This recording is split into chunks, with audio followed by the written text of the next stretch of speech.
जय महाराष्ट्र मित्र हो. राज्यभरात पडत असलेल्या अवकाळी पाऊस गारपिटीमुळं शेतकऱ्याचा हातातोंडाशी आलेला घास कुठंतरी हिरावून घेतल्याची परिस्थिती झालेली आहे.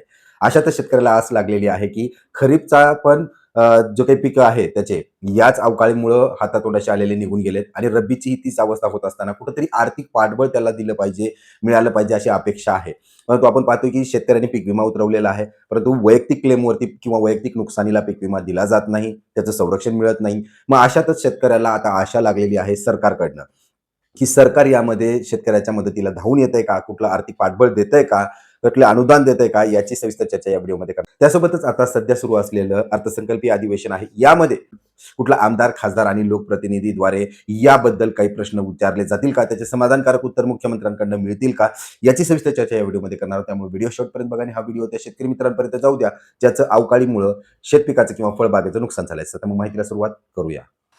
मित्रहो, लातूर जिल्हा असेल किंवा मराठवाड्यातले बहुतांश जिल्हे, धाराशिव आहे, नांदेड, बीड, त्यासोबतच विदर्भातले बरेच सारे जिल्हे आहे, गोंदिया आहे, नाशिक जिल्हा आहे किंवा कोल्हापूर जिल्हा आहे. यामध्ये शेतपिकासोबत फळपिकाचं बऱ्याच प्रमाणात नुकसान झालेलं आहे. त्यामध्ये आंबा असेल, इतर पिकं असतील, ज्यामध्ये की नुकसान आता हातातोंडाशी आलेला घास शेतकऱ्याचा हिरावून घेतला जातोय अशी परिस्थिती आहे. आणि शेतकऱ्याने पीक विमाचं कव्हर तर घेतलेलंच आहे, परंतु आता पीक विमा वैयक्तिक क्लेम केल्यानंतर मिळणार नाहीये, वैयक्तिक नुकसानीला मिळणार नाहीये. ते उंबरट्या उत्पन्नावरती आहे. आणि खरीपचा ना भूतो ना भविष्य इतकं नुकसान झालं असताना सुद्धा शेतकऱ्याला अजूनही त्याचा ₹1 मिळालेला नाहीये. तर वैयक्तिक क्लेम केल्यानंतर काही मिळेल का? किंवा रब्बीचा उंबरठा उत्पन्नावरचा पीक विमा मिळेल याची आशा आणि अपेक्षा शेतकऱ्याला बिलकुल नाहीये. परंतु अशातच आता सरकारकडनं शेतकऱ्यांना अपेक्षा आहे की जे काही नुकसान झालेलं आहे त्याच्या स्थानिक पातळीवरती पंचनामे होणे गरजेचे आहे. काल लातूर जिल्ह्याचे पालकमंत्री शिवेंद्रराजे भोसले यांनी जिल्हाधिकारी मार्फत आदेश काढलेला आहे की कृषी विभागाला आदेश देण्यात आलेला आहे की जागेवरती जाऊन ज्यांचे कोणाचे नुकसान झालेलं असेल त्यांचे पंचनामे करणं गरजेचं आहे. आणि त्याच पार्श्वभूमीवर प्रत्येक जिल्ह्यातल्या जिल्हाधिकारी म्हणा किंवा प्रतिनिधी यांच्या मार्फत हे आदेश जाणं, पंचनामे होणं अत्यंत महत्वाचं आहे.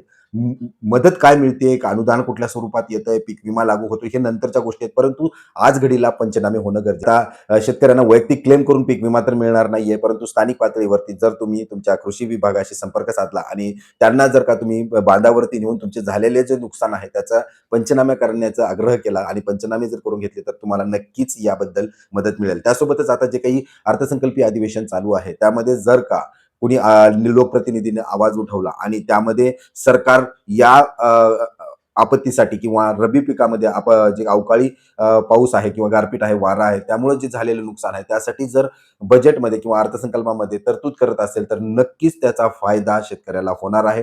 फुलाची पाकळी सरकारची मदत ही शेतकऱ्याला मिळू शकते, ही अपेक्षा आपण धरू शकतो. वास्तव पाहता खरीपचा किंवा अतिवृष्टीचं अनुदान अजूनही रखडलेलं आहे, परंतु या रब्बीमध्ये जे काही नुकसान फळबागेचं होत आहे, शेतपिकाचं होत आहे, त्यासाठी सरकारने काहीतरी खुल्या मनानं मदत करावी ही अपेक्षा आहे. आणि त्याबद्दल जे काही अपडेट्स येतील मी ते तुमच्यापर्यंत वेळेतच पोहोचत राहील. तुर्तास तर तुम्ही वैयक्तिक क्लेमही करा आणि पंचनामेही करून घ्या. जय महाराष्ट्र.